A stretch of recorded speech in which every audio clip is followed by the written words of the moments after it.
We're talking about Palworld, pals. Pal. The developers addressed what has been called a lazy discourse, that they're labeling it that. There's a declining player number, and they're talking about the reasons why and what's going on. And yeah, that game came out swinging like Rocky and Apollo Creed combined. It was pretty impressive considering Pocket Pal, or as Vince McMahon would say, well, goddamn, pal. It launched with massive numbers. It broke the concurrent player record for paid games. It was like breaking record after record, and it's dropped off. And people have been talking about, oh, it's dead and this and that. And again, a lot of that had to be attributed to where it just kind of like it grew way too fast. I don't think Pocket Pal was thinking that it would be that huge of a hit immediately, considering how small of a studio they were. It was like the talk of the town. I don't know if it's trending as much, but there's numbers on SteamDB that the game's high was just above 530,000 players, right? So it had 21 million concurrent players initially. It had a high of that. Now it's down to 530,000 players, which again is no slouch at all when you look at the greater picture of stuff. It's no slouch at all, but now it's behind PUBG, Counter-Strike 2. And people have been having concerns a little bit. Hey, they're not going to be able to maintain the momentum. They're not going to keep up. They had a huge player base, and when you're trying to feed 21 million mouths when it comes to features on a game that's still get early access, it wasn't even completed. It was still an early access game, but when you think of how this goes back to journalism and how much it was going viral with all the articles being written about it, all the social media posts, you also had people fueling the Nintendo versus the Pokemon versus Palworld controversies that were going on. It was giving the game a lot of publicity. That's why it was doing pretty good. The game itself, yeah, you could definitely tell it's not complete. You could definitely tell that it needs a lot of work and love put into it. But I don't think the concerns are that, I guess, strong. The community manager themselves don't think either. They came out and said that discourse is lazy, that's a lazy discourse, and that's some pretty bold words. Now, they said the emerging Palworld has lost X percentage of its players' base. Disclosure is lazy, but it's probably also a good time to step in and reassure those of you capable of reading past a headline. Damn, he's calling out people that just read titles, and I've seen that happen. Like, I'll make a video, and the title will say, like, is Xbox dead? And then people won't even click. No, it's not dead. You're just dumb. Blah, blah, blah. It's like, well, did you click the video? Did you watch the video and see what I said in it? Or did you just see the title and not click it? Like, people are so fucking lazy. Like, they just look at headlines and don't click stuff and don't listen. So he's calling them out on that.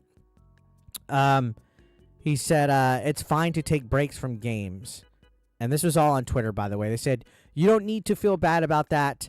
Palworld, like many games before it, isn't in a position to pump out massive amounts of new content on a weekly basis. New content will come, and it's going to be awesome, but these things take a little bit of time.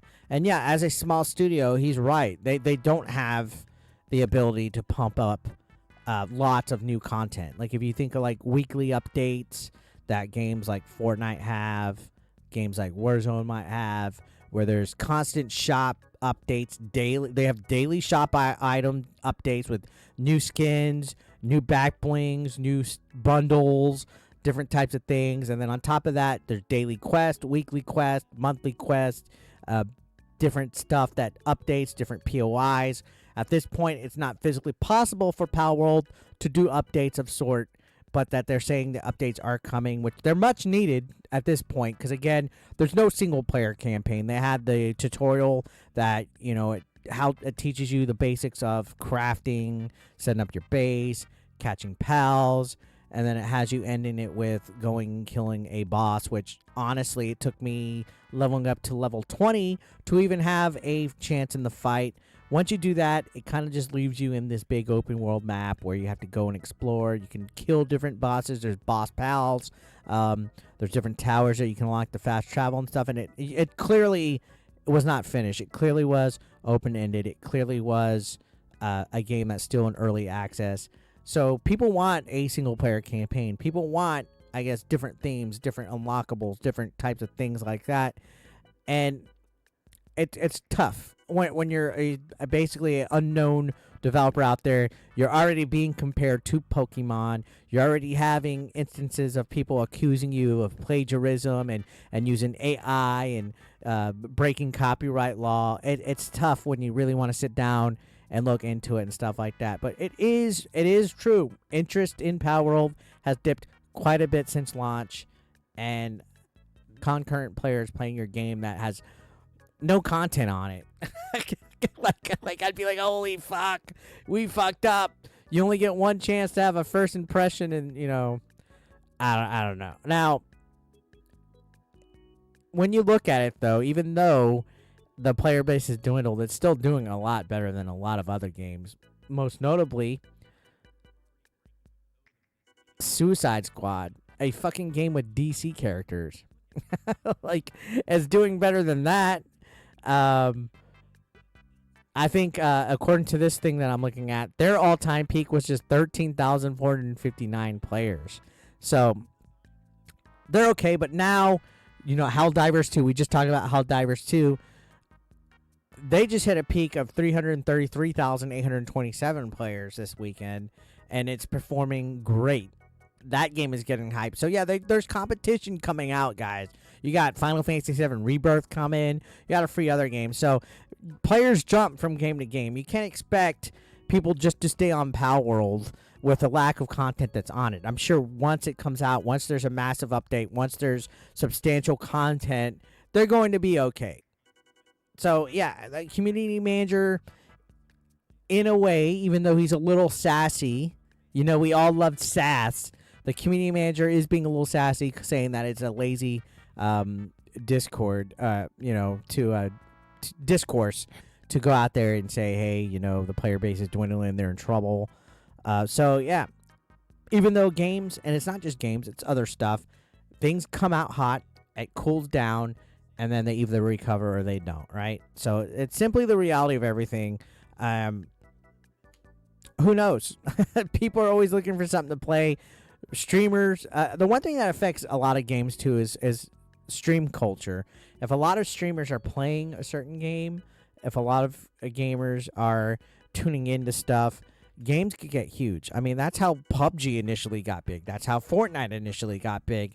Imagine if Drake and Ninja never played Fortnite. I don't think the game would have boosted up in popularity as it originally did. Think about some of these other games too, like Fall Guys, Among Us. A lot of games live and die by who's playing them, what big streamers checking it out.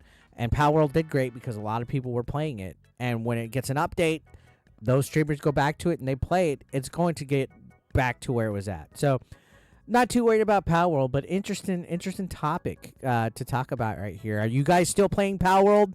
Are my pals still playing Palworld? I think I might change my name to 8BP, 8-Bit Pal.